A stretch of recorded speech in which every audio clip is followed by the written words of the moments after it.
Hello, मैं प्रदीप कुमार आप सभी लोगों को क्लास 10th की केमिस्ट्री पढ़ाऊंगा, जिसमें कि आप लोग पढ़ेंगे आज फिटकरी। फिटकरी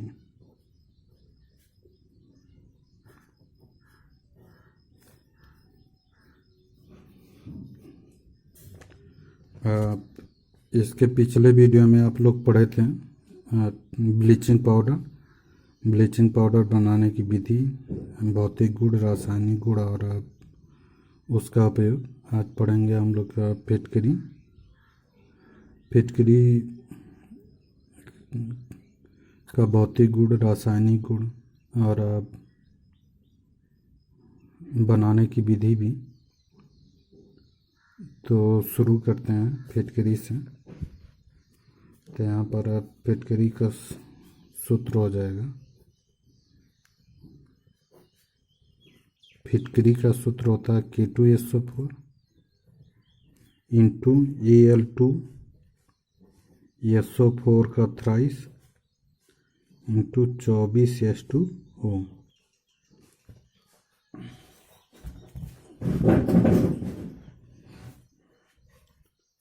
24H2O इसका जो रासायनिक नाम होता है,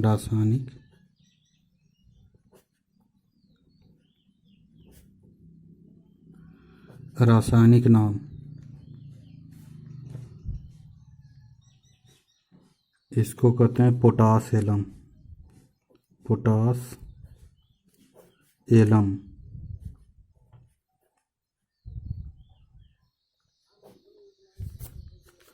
पोटास एलम, जिसमें कि यह पोटेशियम को पोटास कह सकते हैं। तो पोटेशियम ही इसी की वजह से इसको क्या कहते हैं, पोटास एलम कहते हैं। और यह व्यापारिक नाम था।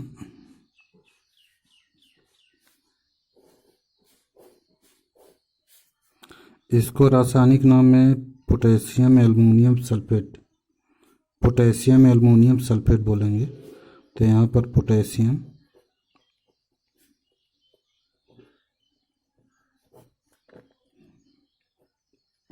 एल्युमिनियम सल्फेट कहेंगे।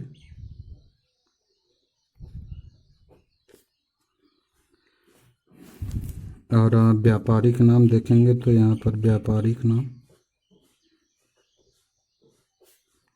व्यापारिक नाम होगा पोटास एलम।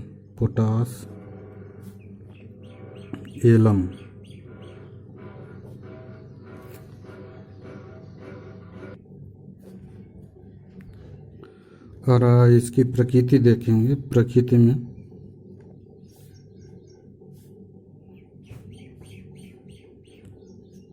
प्रकृति देखेंगे तो यहाँ पर होगा द्विक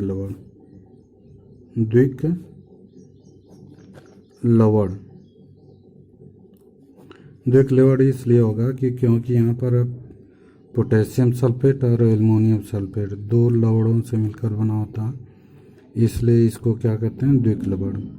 जो द्विक लवण का की परिभाषा आती है कि द्विक मतलब होता है दो, यानी कि ऐसा लवण जो दो लवणों से मिलकर बना होता है उसे क्या कहते हैं, द्विक लवण कहते हैं। उसी तरह से यहाँ पर या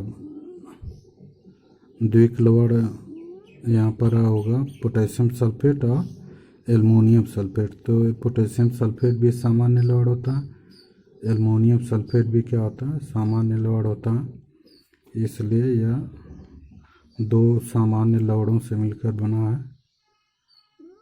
तो दो लवणों से मिलकर बना है, इसलिए इसको क्या कहते हैं, द्विक लवण कहते हैं।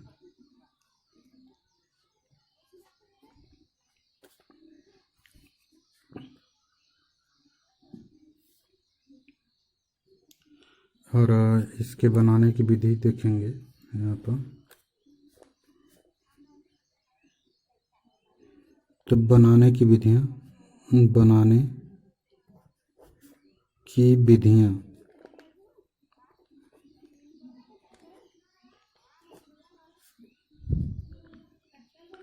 तो बनाने की विधियाँ में कोई है नहीं, बस यहाँ पर है जो पोटेशियम सल्फेट है, यहाँ पर एल्युमिनियम सल्फेट है, यहाँ पर है एक अणु पोटेशियम सल्फेट का और एक अणु एल्युमिनियम सल्फेट का।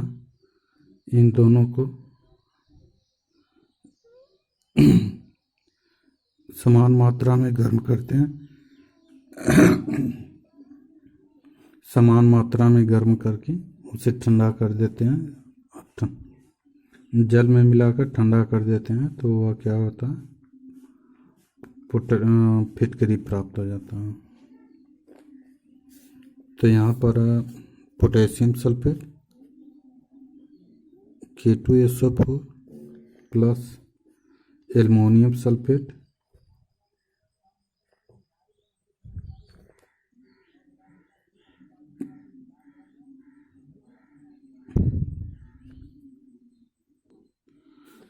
और जल H2O।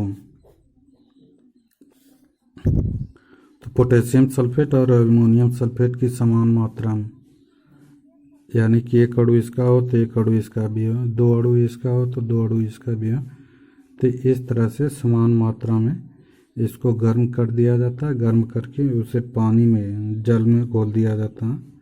जल की मात्रा अधिक होती है तो इसमें घोल कर ठंडा कर दिया जाता है। तो यहाँ पर K2SO4 इंटू Al2SO4 का थ्राइस इंटू 24H2O प्राप्त हो जाता है।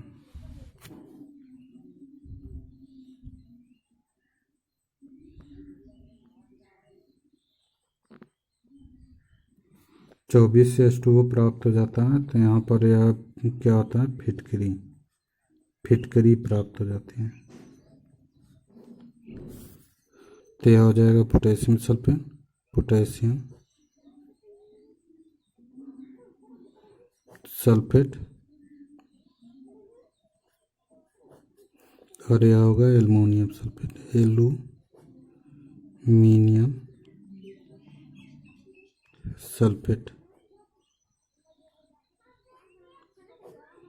पोटेशियम सल्फेट और एल्युमिनियम सल्फेट की समान मात्रा को जल में पहले गर्म कर देते हैं। गर्म करने के बाद उसे पानी में डालकर ठंडा कर देते हैं, तो वह क्या प्राप्त हो जाता है, फिटकरी।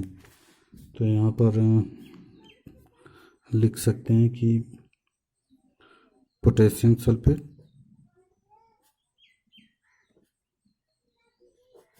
सल्फेट और एल्युमिनियम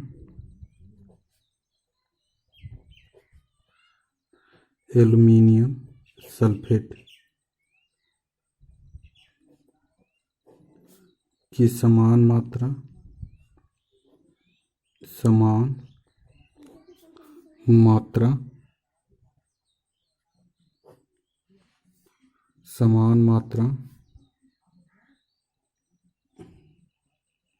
को गर्म करके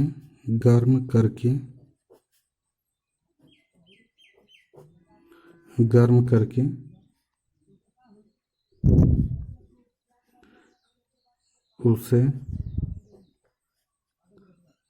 जल में मिलाकर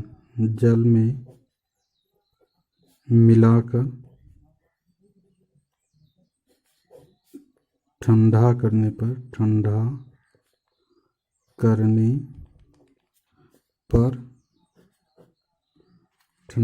पर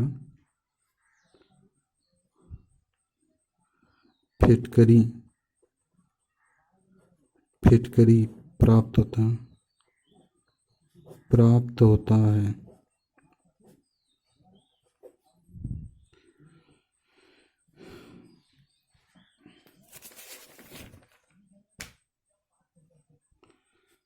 फिटकरी प्राप्त होता है। तो अब यहाँ पर फिटकरी बनाने की विधि समझ लिए। अब इसके बाद समझेंगे भौतिक गुण,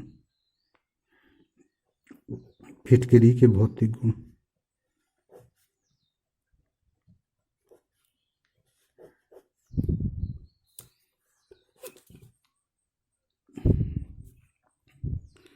तो फिटकरी के भौतिक गुण को बताने से पहले बता दे रहे हैं कि कम से कम आप लोग अगर पढ़ना चाहते हैं तो वीडियो को सब्सक्राइब कीजिए। अगर वीडियो पसंद आता है तो वह लाइक और शेयर करना मत भूलिए। अपने दोस्तों को ही शेयर कीजिए कम से कम। और जो वीडियो को सब्सक्राइब नहीं किए हैं वह सब्सक्राइब कर लें, ताकि जो भी वीडियो यूट्यूब पे अपलोड होता है तुरंत आपके पास पहुंच जाए। और यह क्लास 10th की पूरी केमिस्ट्री, हर एक हेडिंग और हर एक चैप्टर पढ़ाया जा रहा है।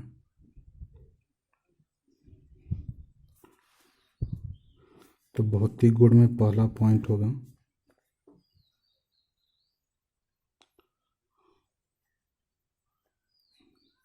फिटकरी। देखे ही हैं आप लोग, फिटकरी जो सफ़ेद रंग का क्रिस्टली ठोस पदार्थ होता है। तो हम लिखेंगे यह सफ़ेद रंग का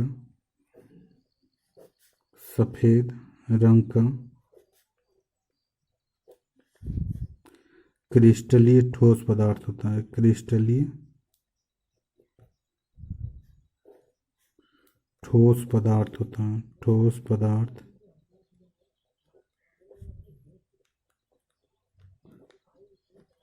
होता है। तो जो फिटकरी होता है वह सफ़ेद रंग का क्रिस्टलीय ठोस पदार्थ होता है। और दूसरा होता है कि यह क्या होता है, जल में विलय होता है। यानी कि फिटकरी को अगर जल में घोल दिया जाए तो वह क्या होता है, घुल जाता है।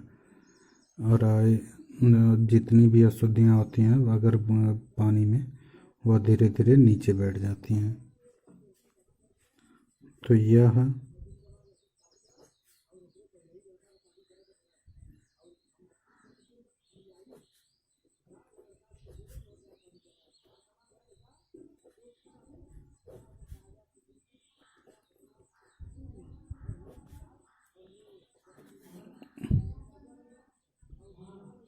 दूसरा होता है यह जल में विलय होता है। तीसरा होता है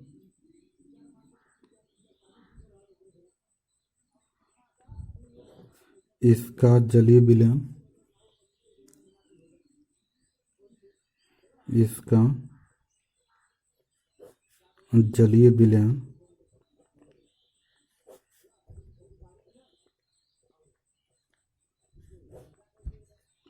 अम्लीय होता है। अम्लीय होता है।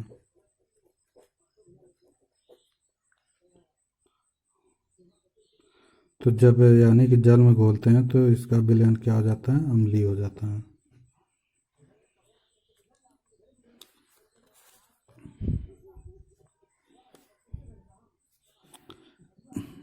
अब इसके बाद रासायनिक गुण। रासायनिक गुण। रासायनिक गुण में पहला होगा ताप का प्रभाव। पहला है ताप का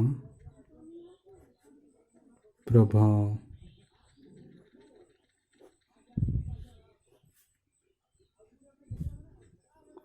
तो किसी भी पदार्थ में अगर जल की मात्रा उपस्थित होती है, जल की मात्रा उपस्थित होती है तो वह क्या होता है,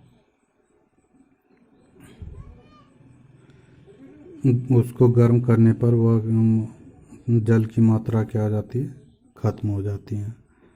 तो ताप के प्रभाव में देखेंगे यहाँ पर कि K2SO4 इंटू Al2SO4 का थ्राइस इंटू 24H2O। इसको 200 डिग्री सेंटीग्रेड ताप पर अगर गर्म कर देते हैं तो यहाँ पे जल का अणु क्या होता है, बाहर निकल जाता है। तो यहाँ पर K2SO4 इंटू Al2SO4 का थ्राइस प्लस 24H2O, ये 24 H2O क्या होता है, बाहर निकल जाता है। और यहाँ पर दग्ध फिटकरी प्राप्त होता है, दग्ध फिटकरी, दग्ध फिटकरी प्राप्त होता है। तो यह फिटकरी, तो जो फिटकरी होता है उसको अगर 200 डिग्री सेंटीग्रेड ताप पर गर्म करते हैं तो गर्म करने पर यह जल का जितना अणु है 24 H2O वह क्या होता है, बाहर निकल जाता है और वह जली हुई फिटकरी प्राप्त होती है। उस जली हुई फिटकरी को यानी कि एकदम सफ़ेद रंग का दूध जैसा दिखाई देता है, तो वह क्या होता है, दग्ध फिटकरी उसको कहते हैं। और फिर इसे जो पोटेशियम एल्युमिनियम सल्फेट है K2SO4 इंटू Al2SO4 का थ्राइस, इसको रक्त तप्त तक गर्म कर देते हैं तो यह प्राप्त होता है K2SO4 plus Al2O3 plus SO2, यह एलुमिना प्राप्त होता है,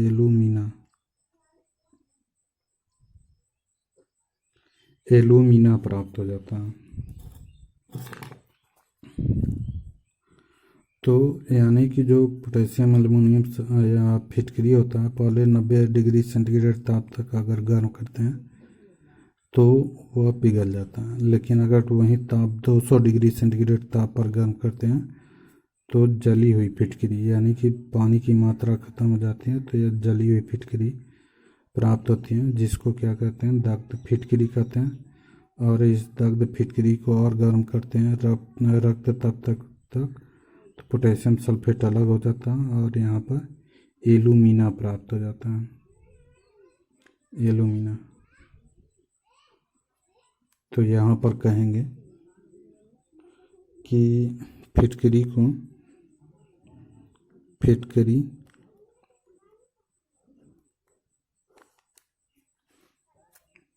को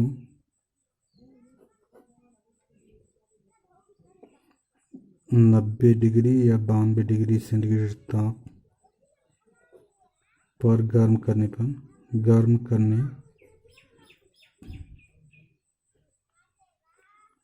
पर पिघल जाती है, पिघल जाता है और 200 डिग्री सेंटीग्रेड ताप पर और 200 डिग्री सेंटीग्रेड ताप पर 200 डिग्री सेंटीग्रेड ताप पर गर्म करने पर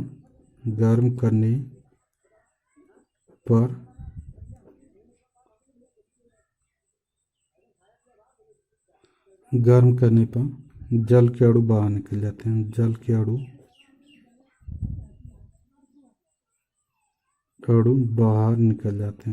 बाहर निकल जाते हैं।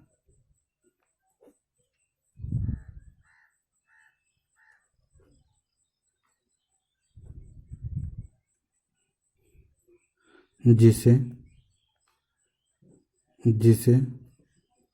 दग्ध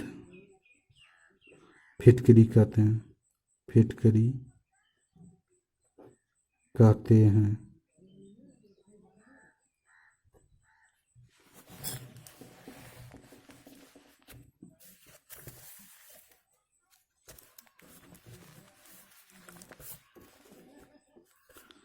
इस दग्ध फिटकरी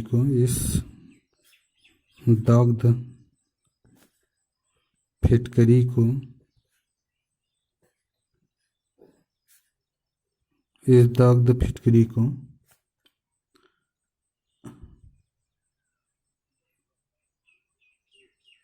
रक्त तप्त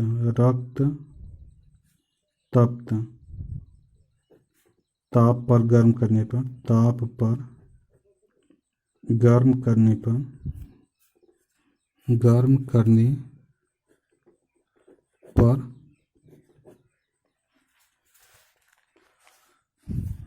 गर्म करने पर यह विघटित होकर विघटित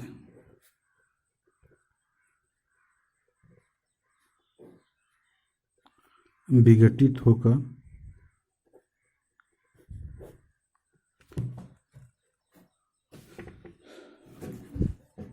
एल्यूमिना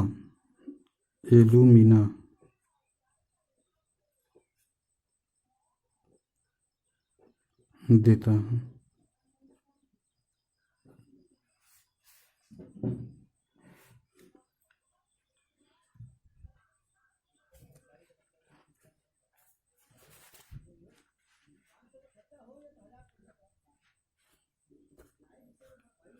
इसके बाद अगला पॉइंट है, दूसरा है कास्टिक सोडा से अपक्रिया। कास्टिक सोडा से अपक्रिया, सोडा से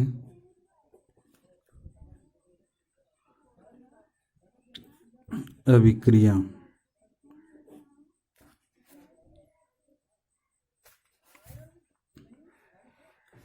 कास्टिक सोडा से अपक्रिया देखेंगे तो यहाँ पर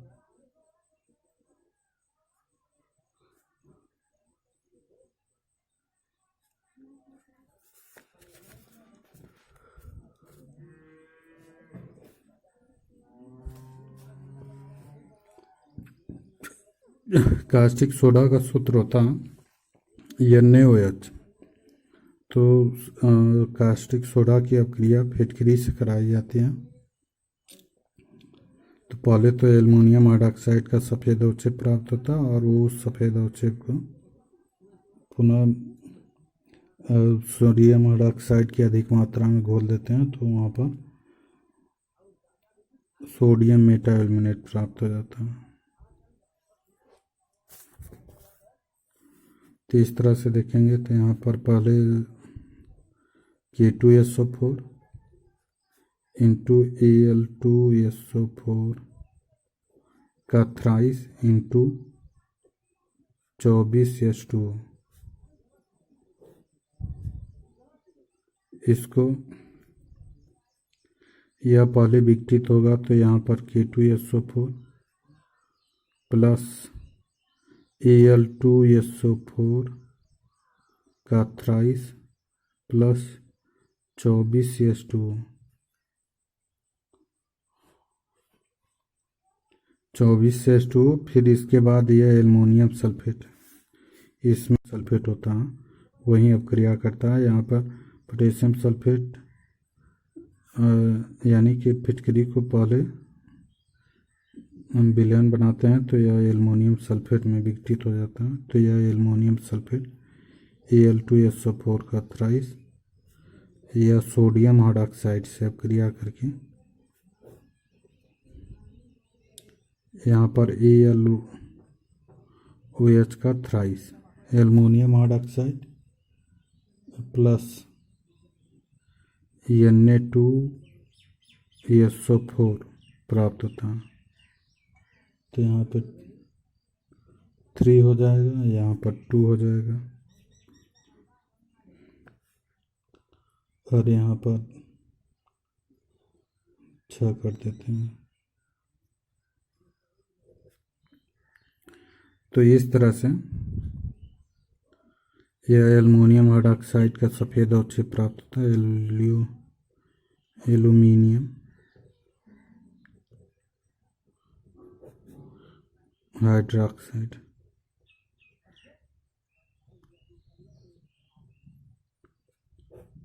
का सफ़ेद अवक्षेप प्राप्त होता है, सफ़ेद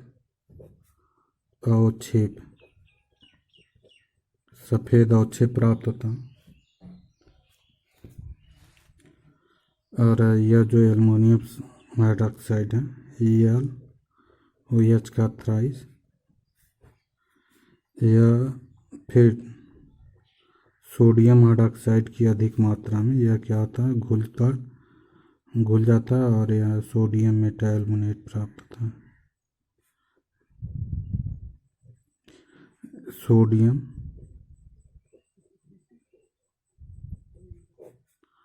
Meta aluminate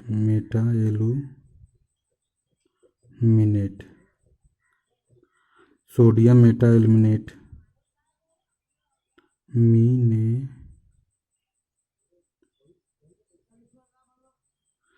sodium Meta aluminate प्राप्त हो जाता है, जो कि जल में क्या होता है, विलय होता है, जो कि जल में क्या होता है, विलय हो जाता है। तो यह कास्टिक सोडा के साथ 3 स्टेप की अपक्रिया है।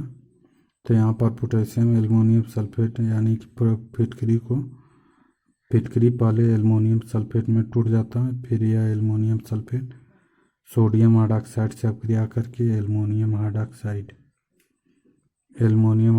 प्राप्त होता है, जो कि सफ़ेद अवक्षेप होता है। और यह एल्युमिनियम हाइड्रॉक्साइड फिर सोडियम हाइड्रॉक्साइड से अपक्रिया कर लेता है और इसी में सोडियम हाइड्रॉक्साइड की अधिक मात्रा में घुलकर सोडियम मेटा एल्यूमिनेट बना लेता है, जो कि जल में क्या होता है, विलय होता है।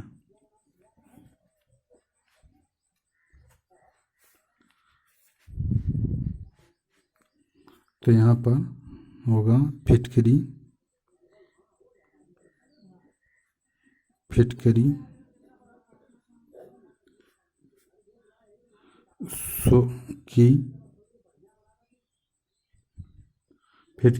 सोडियम हाइड्रॉक्साइड या कास्टिक सोडा से अपक्रिया करके एल्युमिनियम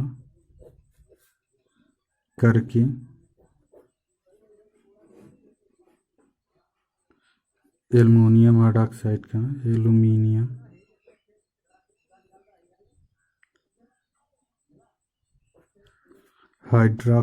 हाइड्रॉक्साइड का सफ़ेद अवक्षेप प्राप्त होता है, सफ़ेद अवक्षेप प्राप्त होता है,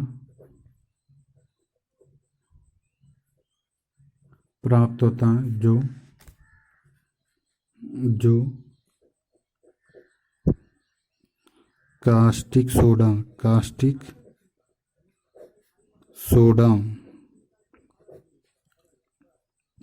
की अधिकता में कास्टिक सोडा की अधिकता में घुल जाता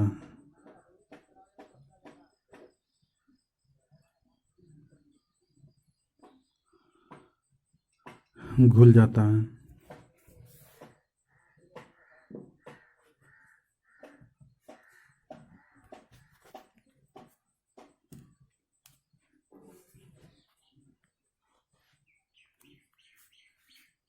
उपयोग तो फिटकरी का उपयोग होता है, अगर बहते हुए खून पे लगा दिया जाए तो वह क्या होता है, जम जाता है तुरंत, यानी कि रक्त स्कंदन कर देता है, उसको जमा देता है। तो पहला है कि जल को शुद्ध करने में यानी कि जल के शोधन में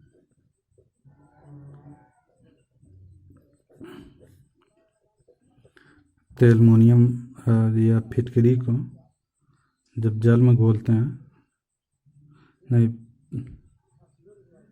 अगर गंदा जल है उसमें अगर फिटकरी डाल दिया जाता है तो वह जितनी भी अशुद्धियाँ होती हैं वह धीरे धीरे नीचे बैठ जाती हैं, तो इस प्रकार से शुद्ध जल प्राप्त होता है। तो यानी कि फिटकरी का उपयोग जल के शोधन में किया जाता है। दूसरा है कपड़ों की रंगाई करने में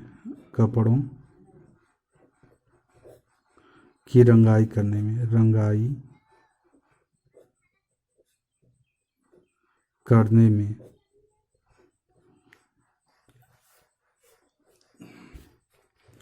तो फिटकरी का उपयोग कपड़ों की रंगाई करने में भी किया जाता है।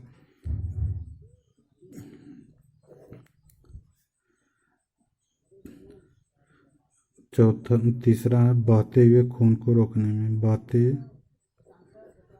हुए रक्त को रोकने में। अगर बहता हुआ खून है उसमें अगर फिटकरी मिला दिया जाता है तो वह क्या होता है, तुरंत रुक जाता है। और चौथा पॉइंट है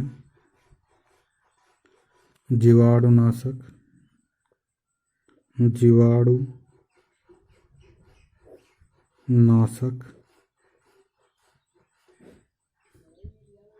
व पूतिरोधी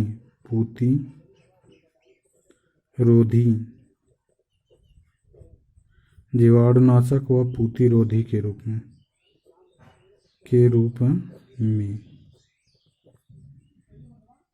तो पहला है जल के शोधन में, यानी कि जल को शुद्ध करने में भी इसका प्रयोग किया जाता है।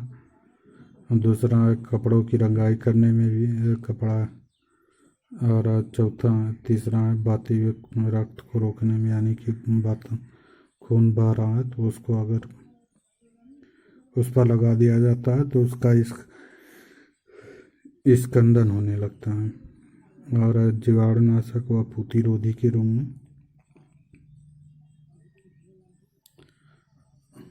एक पॉइंट और लिख सकते हैं कि आँखों की दवा बनाने में। आँखों की दवा बनाने में। आँखों की दवा बनाने में। आँखों की दवा बनाने में भी इसका प्रयोग किया जाता है।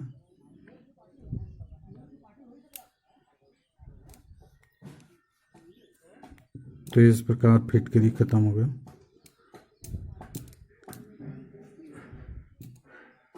Thank you.